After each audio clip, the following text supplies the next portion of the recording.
Hello and welcome to the Keep It Local Maine podcast, where we tell the stories of local business owners and Maine residents and learn more about what they do, who and what inspires them, their challenges, successes, and more. My name is Todd Regalinski. And I am Kimberly Regalinski. And we are the publishers of Keep It Local Maine, a local magazine that helps showcase local businesses to the people in and around their communities.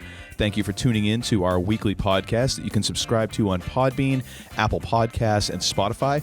You can learn more about us at keepitlocalmaine.com and follow us on Facebook, Twitter, and Instagram through the links in the show notes.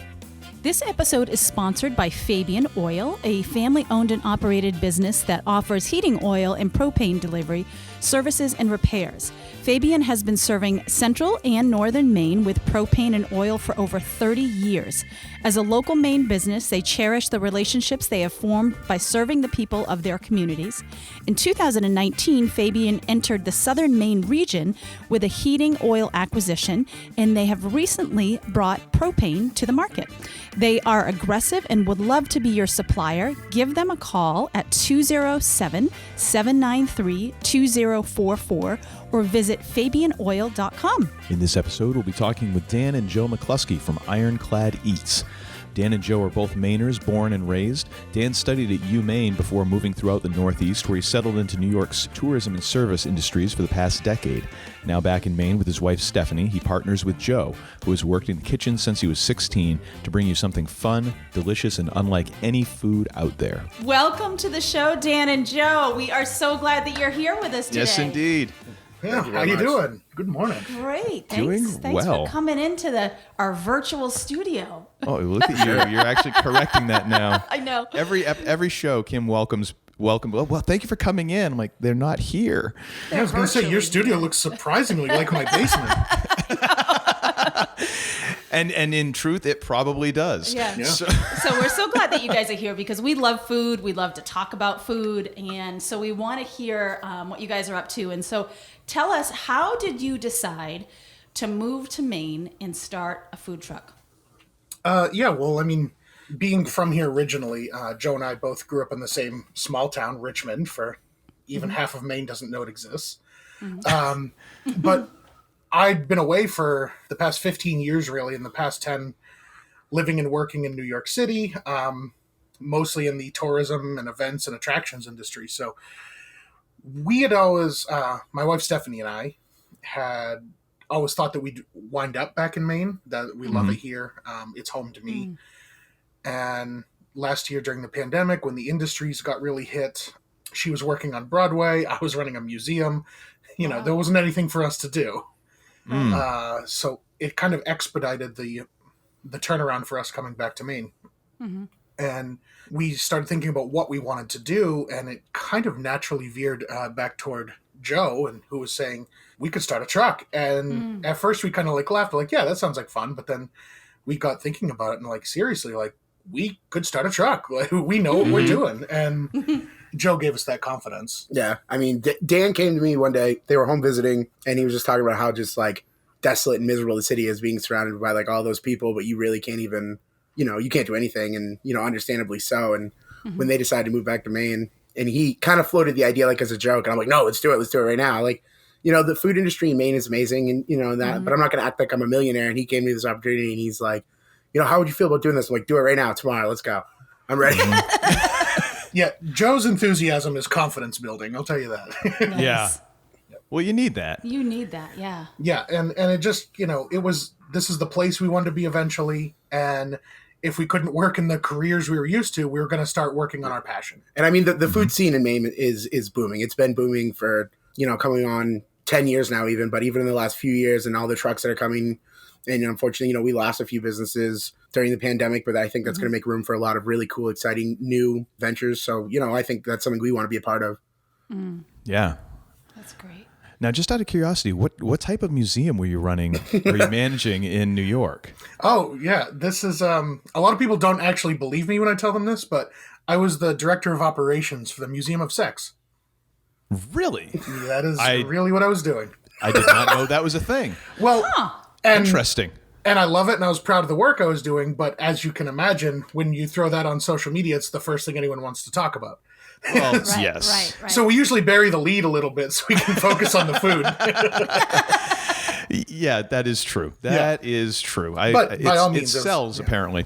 It sure did. Turns out a pandemic is the only thing that gets in the way of that. Well, true. No. I'm not going to say any more about that.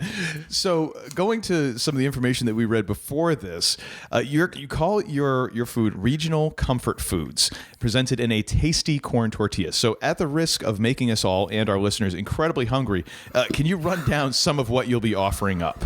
Yeah. So, right out of the gate, most of what we're offering up is slow cooked, really kind of barbecue inspired, but also like. I guess if I back up slightly and just say that we look for things that we love to eat, whether it be a Maine classic, a Southern staple, some kind of curiosity from around the country, and then kind of figured out how do we scale this put this whole dish into a taco, and how do we make that something that someone's going to want to grab and go. So the first thing we really kicked off was I was doing slow cooked pork, and we decided to turn that into our main staple. So we turned it into literally the bean supper.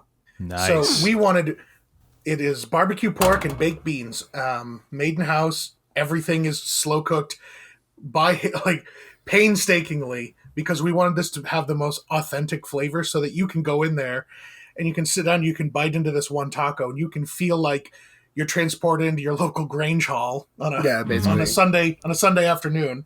Nice. And know that you are getting somebody's homemade baked beans and slow smoked pork, and you know that it's just an absolute labor of love. So it's that inspiration that we're kind of taking into everything that we do. So basically, kind of the idea behind it, I guess, if you really want to get to the core of it, is, when you pull up to your friend's house or your grandparents' house or your parents' house, or whoever's house you go to that makes the the really slapping big dinners for everybody, and you think, okay, they got the crock pot running, they got what's going in there, what's going in that. It's all foods that everybody's eaten before. It's foods that everybody's familiar with, and I don't necessarily want to use the term elevating, because I don't think we're necessarily trying to change completely what it is, but we're just trying to give it to you in a way that's quick, it's on the go, it's different. I mean, who doesn't like tortillas? Who doesn't like tacos? So another instance is we have one that we just added, and we actually call it the River Bottom Nightmare Beef. It's kind of like a play on the River Bottom Nightmare Band. Little Jim Henson from Jim Henson. Yes. Oh, I love that show. And so the reason we call it that is because we were going to call it the Riverboat Beef, because it's something called Mississippi beef, and I'm not sure if you're familiar with that, but it's kind of a staple down in that region. And it's a method of cooking a pot roast, slow cooking a roast that's tangy and unctuous and flavorful, but we wanted to take that delicious shredded beef and top it with our own spin. Yeah.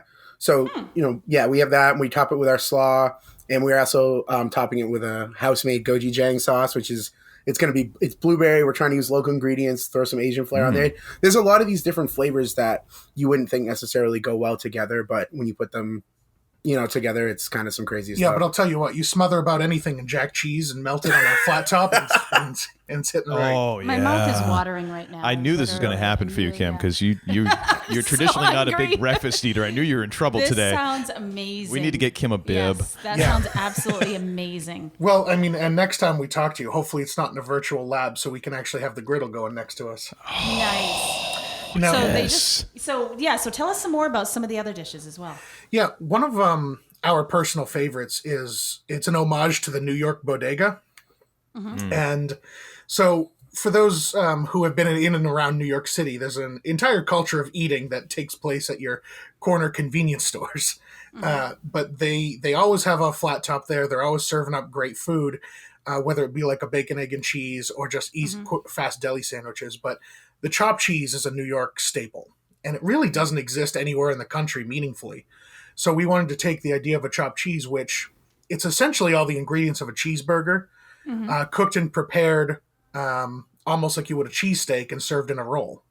Ooh. Yum. It's amazing, and I know I'm oversimplifying it like that, but it is such a deep staple of like kind of the New York underground food scene. It's kind of like it's kind of like a smash burger, if you're familiar with that. It's kind of like a really thin smash burger meets a cheesesteak. So you're getting like your little crispy onions. They're going on the beef. It's going on the flat top. It's getting nice and crispy brown. You don't even flip it. You put your Can't cheese take on this. top and let it cook up through. Bust it all apart, throw it in a crispy taco shell. Like, you can't complain. I mean, we use a garlic horseradish mustard sauce that we make. It's really good. And we also top that with a roasted garlic spicy pico that we make in-house instead of the traditional shredded lettuce and tomatoes. It's going to get shredded lettuce and our spicy garlic pico. Ooh. Just to switch it up a little bit. So, yeah, it was something that we knew that we wanted to make. It's just it's a food item that was part of my almost daily life, I'm ashamed to admit. But It runs in his blood. I had to bring this back home. If there's one thing I had to bring back home from New York, everyone knows the pizza, everyone knows the bagels, but you haven't lived in New York until you're eating a chopped cheese. I will be eating one of those. And exactly. So It sounds amazing. yeah, and the first bite out of the taco that we pulled off that griddle to test and make sure we could do it right, I closed my eyes. I was just transported to the back of a kind of a dingy diner in the back of my head, and you know, one of those places where it's like, you wouldn't want to go there if you were a health inspector. Yeah. But you know the flavors are absolutely on point. Yeah. Yeah, I think everybody has one of those places. Like, there was a place I used to go to in college where there was maybe 6 tables in the joint, and in order to go to the bathroom, you actually had to walk through the kitchen. Yes. There's a place like that where we're from. Don't worry. It was like, it was just so great because, like, you walk past, you're like, hey, how's it going? You have to, like, say hi to the kitchen staff because you walk right past them. You know? Yeah, they know what's up. It's Yeah. great.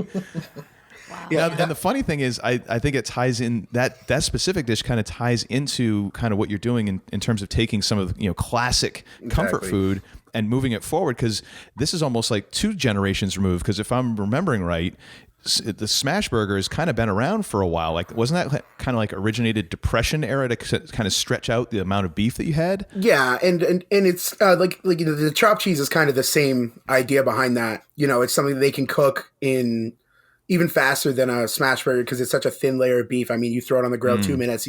Between ordering and picking up at a bodega, you're looking at 4 minutes, and that's something we're trying to emulate with all of our food as well. We want to have really quick, really easy food that people can be like, yeah, I want to just go grab it and get out of there and be like, this is nuts.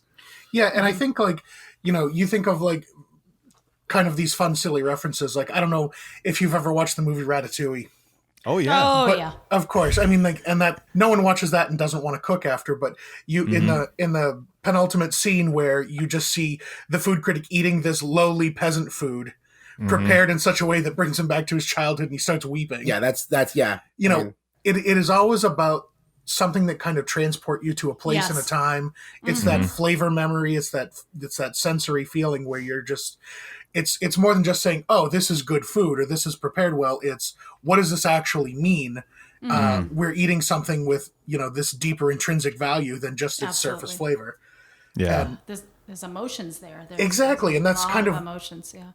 Totally. And that's where we did things that kind of evoke that in us, and we're hoping to find it in other people as well. Yeah. I mean, we're doing a Nashville-inspired chicken, yep. but we wanted to steer away from deep frying things on a truck. You can go anywhere and get really good deep fried food, but the reality is we're just trying to cook things that are fresh, kind of, you know, don't have that heavy greasy feel to them. So what we did is we've been slow cooking the chicken in a sous vide. We cook chicken thighs. We rub them down with Nashville seasoning. So the same thing you'd get on the hot fried chicken, they're being these thighs are being slow cooked in for a day. Yeah, and it's pretty cool because we can actually take the vacuum sealer. So what we'll do is we'll take the thighs and season them up with like the actual seasoning, and then we'll actually put in some of the Nashville hot sauce with the fat, with the butter, so it's already in on the chicken, and then it gets vacuum sealed, and then it literally poaches in that liquid for hours, and then we take them out, throw them on the flat top, get them nice and griddly, and just shred them apart. I mean, it's really good. And then we have a sweet and spicy Nashville sauce that we put on there as well. Yeah, so it's actually a homemade sauce we do out of hot honey. Yeah. So with the whole hot honey craze, we said, you know, this is something that we can kind of make local. So we're doing, it's a part honey, part Maine maple syrup. Ooh. And we just hit it again with those extra hot Nashville spices. Yeah, into the honey. this one's not a joke. This is the one menu item that you're going to eat and be like, wow, that's spicy. I'm going to go buy 3 more. Yeah. Yeah, I it's don't for the care if people I'm who like sweating. meat. Yeah. Yeah, it's if we're going to call something Thrashville, you know what I mean? It's kind of Yeah. slap you around. Yeah, a that's little our bit. Thrashville chicken. That's what. Oh, that sounds And amazing. then we have one menu item left to go over, and this one is one we're particularly proud of. It's going to be a totally vegan option. It's called the Burning Flour, and it's pretty cool. So what we do is we take cauliflower and we rub it down we make a house-made peri-peri sauce, which is like bird's eye chilies if you're not familiar. It's just like a bird's eye chili hot sauce, and then we take that and we mix it with a little tomato paste and some seasonings, and we rub down a whole head of cauliflower, let it marinate, and then we actually slow cook it, and then finish it with a little. Smoke it. Yeah, we smoke it essentially. Yeah. Oh, wow. And then we actually fan it out and cut it into steaks, and then chop it up and then sear it. We treat it just like everything else on the grill. Of course, we'll have a separate cooking area because it's vegan, but and then we use really nice fresh local corn and fresh blueberries, and we make a blueberry salad that goes on top of that, and then we also have a nice peri-peri sauce that we add on that as well. The avocado sauce. Oh yeah. I'm sorry. We also have a nice seasoned avocado puree that goes on there as well. Not to be confused with guacamole, because it's not. It's not guacamole. Okay. If I give it to somebody that this doesn't taste like guacamole, I'm gonna be pissed. No, I'm just kidding. But don't make me come out of the truck. come on, stop it. No, but anyway, when we came up with this, we did not. I mean, we did not want to compromise. We know there's a huge vegan community in Portland, and everywhere. And some of my friends are vegan, and we didn't want to compromise on flavor. Like, oh, here's your vegan option. Like, oh, whatever, just buy it. Like, it's vegan, it's fine. But like, we want it to be just as good as everything else. We want people that have never had a vegan option in their life to come in and try that and be like, wow, that's outrageous. You know what I mean? So we're really proud to roll that one out as well. Yeah, and I think for me, like, I'm, if you know me, I'm very much a carnivore. Yeah. Almost everything I do circulates around cooking meats, but I made this so that when I eat it, I'm happy. So I know that I'm delivering, like, this is an actual meal, not just, we're not just blowing it off saying we've got one. Right, yeah. Right, Yeah. exactly. Yeah. No, it's tasty. It's There's really a lot good. of thought, and you guys, it sounds like you guys have put a lot of thought into that. Yeah, and this has great. kind of been our project for the last several months. Everything that we do, we know that we love it, but we've had to hone it in. We've cooked all of these things 1,000 times just for us, our friends, our family, to make sure it's really where it needs to be. And so with that in mind, Joe especially, who is really, the show in the kitchen, is taking this upon himself, but we're going to have rotating menu items. We're going to have a special a couple times a week. We're going to have new and fresh things constantly. The 5 menu items we kind of talked about are going to be on there from day one. They're going to stay with us, as long as they're selling. But this menu is going to be different every day you see it. Yeah, that's Love it. That's cool. Yeah, that's the whole reason we decided to go with a very small menu, because we want to be able to use a lot of different local ingredients, stuff that's in season, but we didn't want to have to commit to putting certain things on our menu that we knew we'd have to outsource, or we knew we'd have to use a product that we don't necessarily want. So we said, okay, let's keep it small. Let's keep the flavor serious, and then give ourselves the room on the truck and the money and the time to be able to really focus on putting out some pretty ridiculous specials. I mean, right now we just do tacos, but that doesn't necessarily mean that that's what our specials always be. We might have a sandwich on, we might have a stew, we might have a chowder, you know what I mean? So it's just one of those things where people are just gonna have to kind of keep updated, and we're gonna make sure we're flooding our socials with all of our specials, get down here, try this. So, we're really, really amped up to be able to do that. That's great. That's awesome. Nice. Yeah. It's such a great way to go. Yeah. So tell us about your Kickstarter and how people can get involved in that. Yeah, absolutely. I mean, I'll say it right up front, ironcladeats.com/support, just so we don't forget. But the whole thing behind our Kickstarter is that we're really, really trying to generate that good energy, get everybody mobilized to know what we're doing. And the money that we're raising on it is just to make sure that we get that kind of next level up, really upgrade our kitchen, make sure we have what we need so we can put the best truck possible out there, so that we've got a good, reliable vehicle for you, that we've got equipment to cook even, far more in away dishes than we're even offering right now. We are raising money, but what we're really raising is excitement. Yeah. Nice. Yeah. We want everyone who's donating to our Kickstarter is getting an invite to our soft launch, which we have tentatively planned for May, probably mid to late May. And then from there, we hope that everyone who comes out and sees it and kind of helps us get our momentum toward getting on a road for our grand opening in June. But the Kickstarter itself, has some really, really killer merchandise on there. And just like all of our food, our merchandise is homegrown. It's all homemade. Yeah, right one here of a in-house. kind. Stephanie has put in a ton of work. I can't even, she works a full-time job on top of it, and she's put in a ton of work into like our graphic design, and she's designed all of our shirts, any of our merch that we have. She's designed, and Dan's helped design, and we've printed ourselves, and we're making ourselves, and and the merch that's going to come with the Kickstarter is day one merch. Like, you're not going to be able to get it later on. Not that it's like incredibly exclusive, but it's just, we want to make sure that the people who are donating to our Kickstarter, it's not just like an afterthought. We're really putting in the thought into their donation rewards and the things that they're going to get, that they're going to remember. So we're pretty excited about it. Yeah, and one of the things about it too is that, like, the Kickstarter, the people who donate, we know are part of our close, tight-knit community. And so we're putting out a thank you video to every single person who donates. And they're all absolutely dumb. They're all the most. If you get a chance, check out our Instagram, and we have a thank yous posted of our stories where they're going to stay there. And if you get a chance, they're just the most outlandish stuff you've ever seen in your life. It's horrible. It's really where we're letting our personalities come through and understand that, like, good food is great, but good times are even better. Yeah, exactly. Nice. That's great. It's good to see the personality behind something like this. Yeah, for sure. I mean, me and Dan have huge personalities, and kind of, we have our first few videos that we've released on our socials that have kind of outlined who we are and this and that. But now is the time where, when people tune into our socials, they're gonna be like, wow, these guys are ridiculous. Like, if they're this wild, just like posting videos, like, I got to try the food. Yeah. That's what we're hoping. Yeah, That's cool. Hey, that's whatever gets people to the truck, man. That's whatever gets people to the truck. It's funny because it's not necessarily a marketing scheme either. It's just us being just goofy as hell. It's just what we do. Yeah. Nice. So one of the things I'm a little curious about here is, for both of you, when did you kind of realize, or was there a moment or a thing that made you realize that you wanted to cook for a living or for a career? Let's see. I've been cooking since I was about 16, starting with, fast food, and then worked my way up. I've managed a couple of kitchens, and I don't know. I guess when I was really young, I used to cook a lot with my father, which is Dan's brother.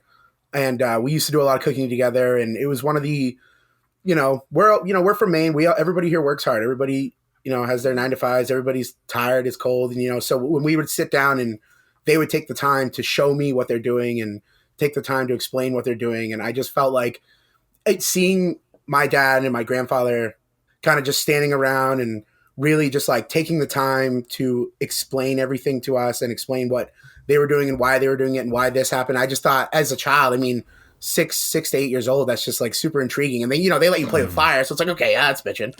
Like, of course, like, yeah, I want to flip the burgers. Yeah. I mean, our family, obviously has a great unity and bond to it through the food that we share.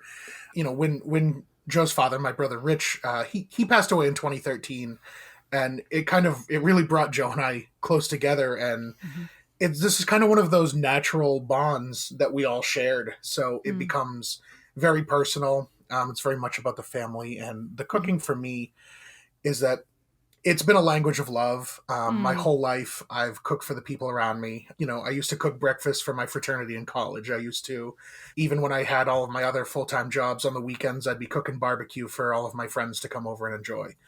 I'm a backyard barbecuer, and I have been for years. And I wanted to turn this into something that kind of share my passion now with the rest of the world, rather than just my friends and family. So I really want to expand upon that. And then, just partnering with Joe has made it possible to do it really in a professional manner, to scale it appropriately, and to really do everything clean and by the book. And that's what's made it so exciting.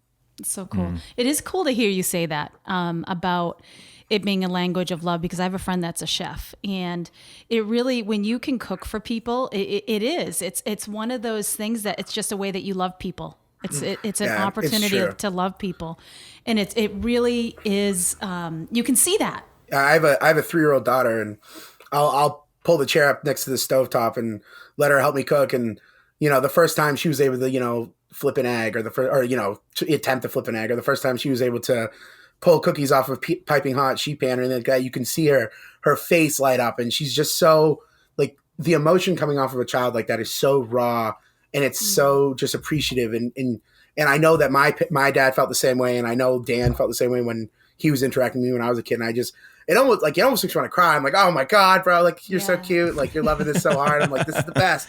This is the best, man. Yeah, Maeve decorating cookies is adorable.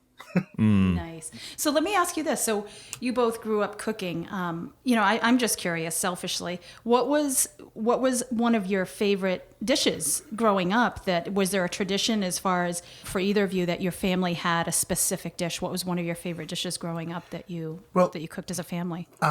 In the family, there were kind of two things. It was like either burgers or steaks off the grill were kind of a commonplace tradition, but there was there's a macaroni and cheese that my father makes that everybody just loves, and it's not necessarily fancy or crazy or out there by any means, but just the kind of the way that he makes it seemed to resonate with anybody who ate it, and it kind of got the whole family excited to be together just to have it. Nice. And so for me, kind of growing up, those are my things, but now it's kind of turned into that. I've taken my, cooking outside. Burgers are kind of something I always come back to because I can customize and treat that any way I can. But slow cooking, outdoor, like the slow cooked meats, the smoker. I've always got my smoker going. So those for me are kind of what grounds me. Yeah. For me, growing up, probably, like Dan said, the mac and cheese. And then also we would do like Mexican food night all the time, which is nothing that my friends were doing.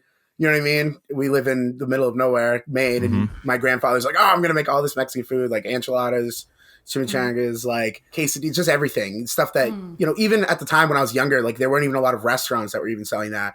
And, as I've gotten older, I've realized, it's not that hard to do. And that's kind of like my love for food. I like to cook a lot of foreign influence food. I'd say even right now, like if I'm at work and I have kind of free roam to do what I want, like I'm probably going to gravitate towards like a curry or like a Middle Eastern food because that's not something that I ate when I was a kid. And those different like salty and like umami flavors, that type of stuff that you don't really have. And it kind of brings you back to the stuff that you had eaten as a kid, even though it's a totally different thing because you find out that you can, use the same cooking techniques and the same seasoning techniques. You're just working with like slightly different seasonings. And it's just, to me, it's kind of cool, especially like Middle Eastern and Asian foods where you can see, okay, this is the same thing, but it's just slightly different. And it like cooking stuff like that is incredibly exciting for me. And it kind of goes back to like how we're doing our food. Like, there's no reason we couldn't do like an outrageous tikka masala in a taco, like for, you know what I mean? So it's just like, it's just that type of stuff that gets me really excited. Yeah, it will be there. Like, don't worry.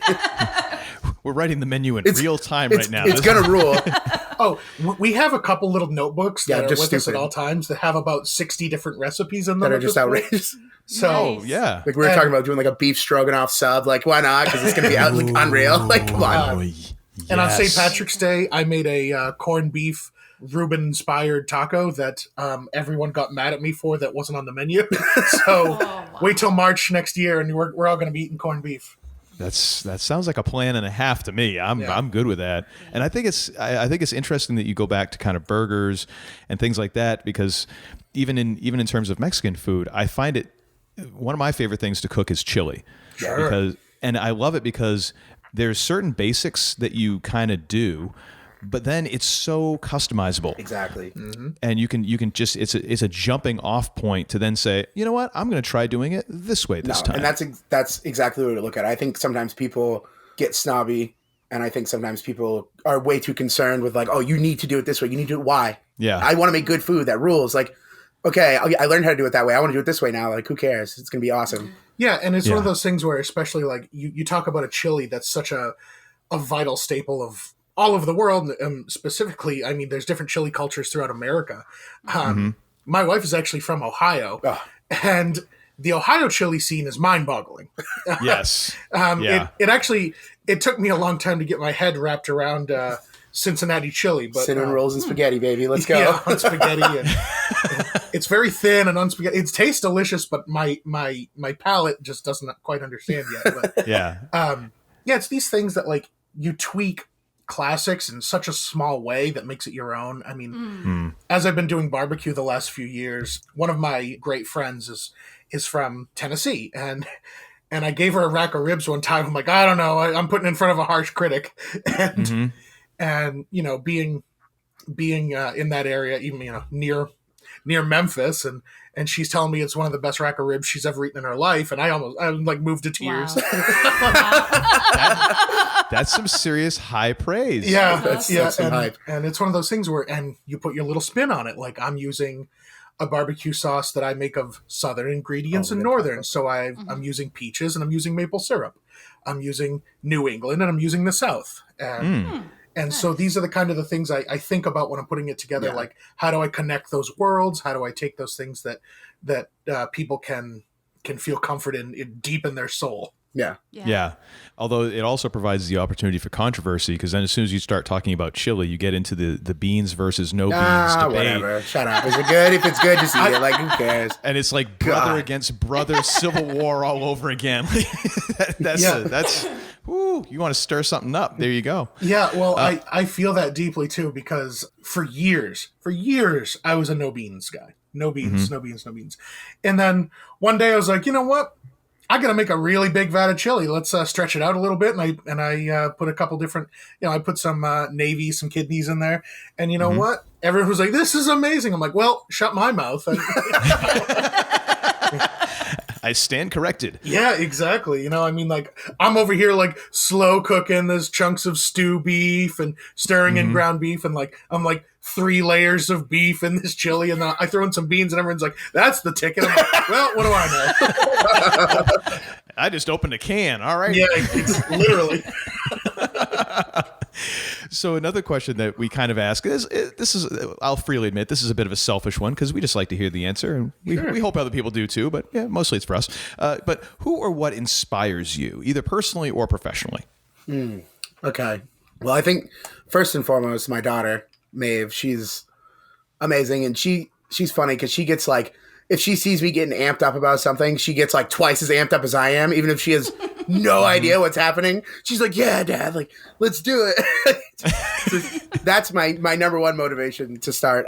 But of course, my dad was in a cover band. I wouldn't say they were famous, but they were locally well known, a band called Ruckus. And just him, like, I share the same. He just wanted to make sure everybody was having a good time. You know what I mean?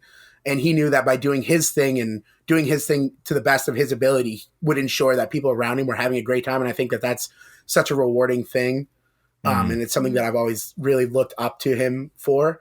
Being able to share his talents to make the people around him have a good time and have fun. So that's something I really like. And then as far as professionally, I've worked with a number of really good cooks, a couple guys like this guy, Brian Doobie, just, no-name guy at a cafe. And he's taught me like a huge foundation of everything that I know. And so shout out to Brian and shout out to Crash Adams. She worked at 1912 Cafe. She was awesome, really gave me a lot of confidence. And then as far as, famous people, I look up to people like David Chang a lot because he's kind of on the forefront of that.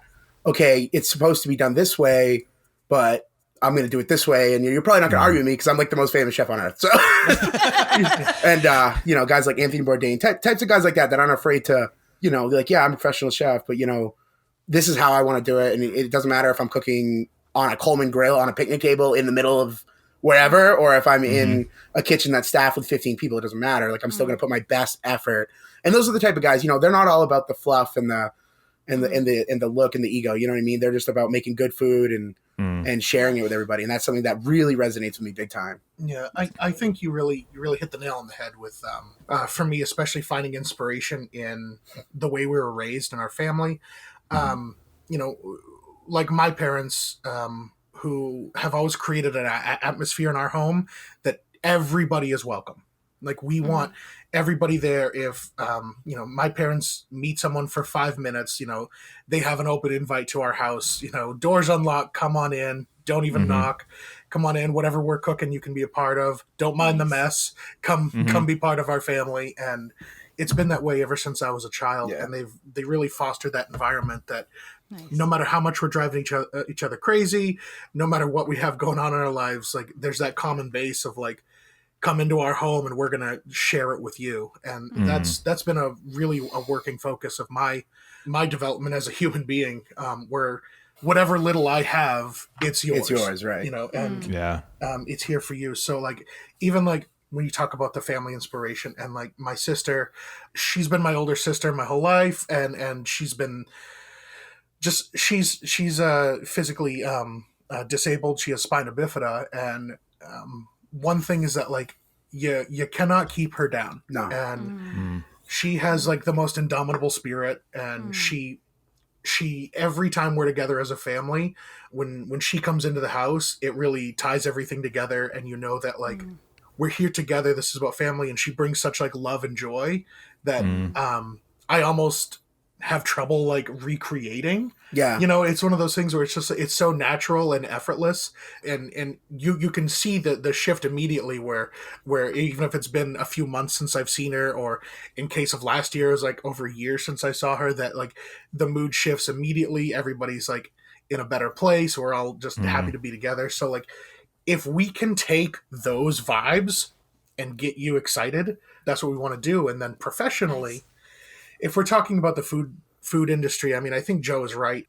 You know, you look at these famous chefs, the food shows, and the whole trend that we're on as a culture right now. Everybody wants to be on TV. Everyone wants to, everyone wants their 15 minutes of fame. But at the end of the day, I'm way more invested in like the 5-minute segment on Diners, Drive-Ins, and Dives of a restaurant you would never hear of or see anywhere.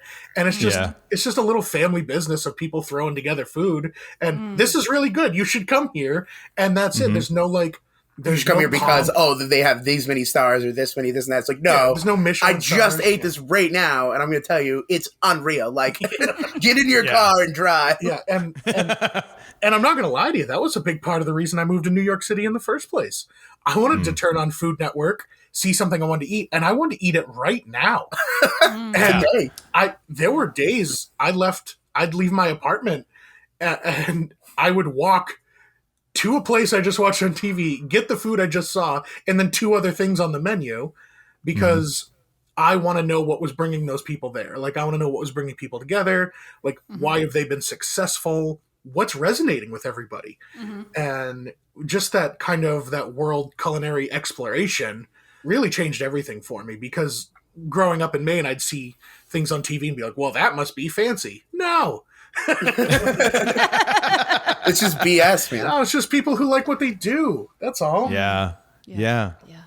So this is kind of another selfish question that we'd like to ask, because we like to hear the answer to it. We're selfish people. We're selfish people. Yeah. So we like to ask this. So how do you guys define success? Like, what's success to you? I think for me, as somebody who's going to be running the kitchen and like the day to day, I think obviously everybody wants to give these crazy answers, but obviously, monetary success is very important. We want to make sure that the truck is sustainable. We're able to sustain our ideas and be comfortable with what we're doing. But I think at the end of the day, even beyond that, I think success for myself would just be like, I just want people to think like, oh, have you been there? Like, oh, I don't know what's on their menu. And then be like, oh, it doesn't matter. Like, you just got to go and look at the specials. And then maybe like decide what you want. You know what I mean? I want people to know that when we put something up, it's flame. Like, it's going to be just absolutely ridiculous. And I think that if we can get to a point where our name kind of speaks for itself, that would be a really great place for us to be. And I think that ideally that's what I'd like, is just to be known for just having great food, and not necessarily because we're this or that, but just be like, oh, you're going to go there and you're not going to be upset. Like, you're not going to be upset. Yeah. And awesome. And Joe's right. I mean, that's a huge part of the reason we chose the name Ironclad, because it really means like it's impenetrable. It's like, this is undeniable. Undeniably good. Yeah. And that's kind of where we are. Like, no matter what you do, we're putting our all into it. Like, whether it's our meat, our food, our sauces, like, there's nothing that we open a package of and just throw it in. No. We make the sauce. We slow cook the meat. We are we're home printing our merchandise and screen printing it in house. Like this is all like quite very literally a labor of love. Yeah. And so for me to feel successful in this, it's not only that it can, I think the first thing that Joe said is like sustain. If this becomes our life, that's perfect. We want it to live and grow, and as long as it can kind of support itself and keep rolling, and we're having good times with the people of Maine, we know we've done right. Nice. But our longer goal with my wife and I, we both come from attractions, live events, things like that. It's kind of the other half of our passion is the entertainment aspect. And we both feel very strongly about this. And over time, if we see this truck do what we think it's capable of, we want to turn that into a brick and mortar. And we want a restaurant, and more than just a restaurant, we want a space and an atmosphere, an environment where people can go and have fun, whether they're coming in and seeing a local band play, or they're seeing some comedy, or they're seeing, just a little bit more of like a maybe adult oriented nightlife, whatever it's going to be, like things that there's such an incredible market for in Portland that I don't think it's seen its potential reach yet. Nice. So long-term goals, it's the growth and having a space where we can host and entertain everybody. Yeah. And possibly even before that, multiple trucks, so we can do more catering and be on a personalized events a lot more. Because like you said, the whole point of the truck is, we want it to be a good time. So it's pretty hard to do that if we're not making that sort of a close priority to the food. You know what I mean? Obviously, we'll never let the food suffer, but it's almost just as important to us to make sure that it's a good environment, a good vibe. I mean, we want people to feel comfortable and happy and, like they're just excited to come, It's awesome. Yeah. Well, Dan and Joe, thank you so much for taking time out of your day and talking with us. And I think this is actually, the more I've thought about it, like the way that you described your kind of upbringing and entertaining and welcoming people in, like this is really kind of a cool concept, because you've got the kitchen in the truck. That makes the rest of the world your living room / dining room, kitchen table. We'll bring the party to you, baby. Yeah, you're damn right it does. And I think that is just awesome. I think you guys have such a great perspective on that. You have a great passion for what you're doing too. Obviously. So I can't wait to try your food. Yeah, Kim is. We can't wait for everyone to try our food either. We're very, very excited. Excited. Kim is disappointed that you're not parked outside right now. She is hurting right now. I can tell you. How long's the drive to Raymond, Kim? Go for it. Yeah, we're making chopped cheeses today for lunch. That's Be here. awesome. Oh, jeez. Now It's I'm so hungry. excited. So excited for you guys. We're so glad that you're able to be here today, and we wish you all the best. Yeah, in this, and we will have a link to your endeavor. website. We'll have a link to the Kickstarter, Yep. which when this goes live, there'll be about 2 weeks, I believe, left Yeah, I think there's in your 16 Kickstarter days, campaign. Yeah, we are halfway through our Kickstarter campaign. Nice. We've been performing wonderfully. A large contingent of that are our close personal connections, but we're seeing some people that we've Nice. never met or spoken to before chipping in there. Yeah, and which is pretty humbling. It's pretty exciting. That's wonderful. Yeah, it's very exciting. So it's Awesome. exciting.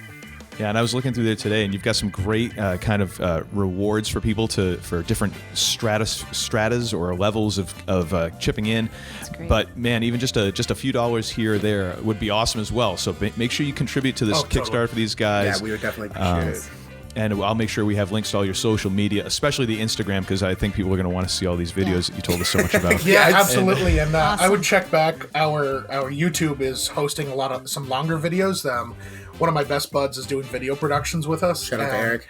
They're Awesome. And they're unhinged, and they're amazing, and they're wonderful. Nice. But like, it really kind of shows kind of what really goes on behind the scenes here, where we just have fun. Yeah, it's kind of just a big Awesome. joke, but like, Yeah, it's a little tongue in cheek, but we really lean Nice. into the vibes. Great. That well, is thank you perfect. guys Yes, so much. thank You you. guys, this is exciting. Again, we wish you all the best, And we're we'll looking be forward to having the food. Yes, definitely. Thank you again to our sponsor, Fabian Oil. Be sure to contact them for all your propane and heating oil needs using the information in the show notes. And thank you for listening.